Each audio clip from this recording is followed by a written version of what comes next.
Hi, எல்லோருக்கும் வணக்கம். ஒரு 2 நாளாக ஒரு விஷயம் ஓடிக்கிட்டு இருக்கேன். இது என்னன்னு கேட்டிங்கன்னா, நம்ம ஒரு பொசிஷனில் இருக்கோம், ஒரு மதிக்கக்கூடிய இடத்துல இருக்கோம்.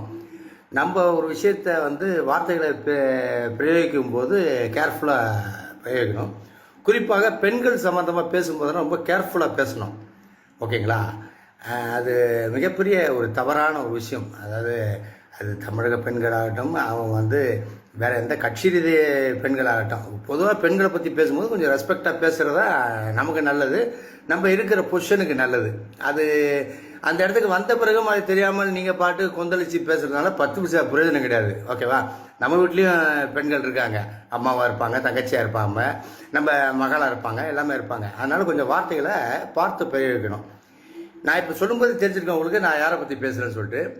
அவ்வளோ பெரிய ஒரு லெஜண்ட் அப்துல் கலாம் ஐயாவோட இருந்த மரியாதைக்குரிய பொன்ராஜ் அண்ணன் அவருக்கு தான் இந்த பதிவு. நீங்கள் அவ்வளோ பெரிய இடத்துல இருந்துட்டு இப்படி ஒரு வார்த்தையெல்லாம் பிரயோகிக்கலாமா? இது எவ்வளோ பெரிய தவறு.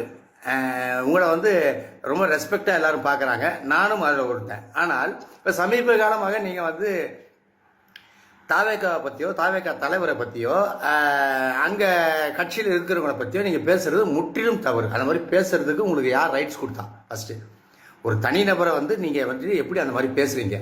குறிப்பாக பெண்களை பற்றி பேசுனது மிகப்பெரிய தவறு. இது நான் வன்மையாக கண்டிக்கிறேன். ஓகேங்களா? தப்பாக நினச்சிக்காதீங்க.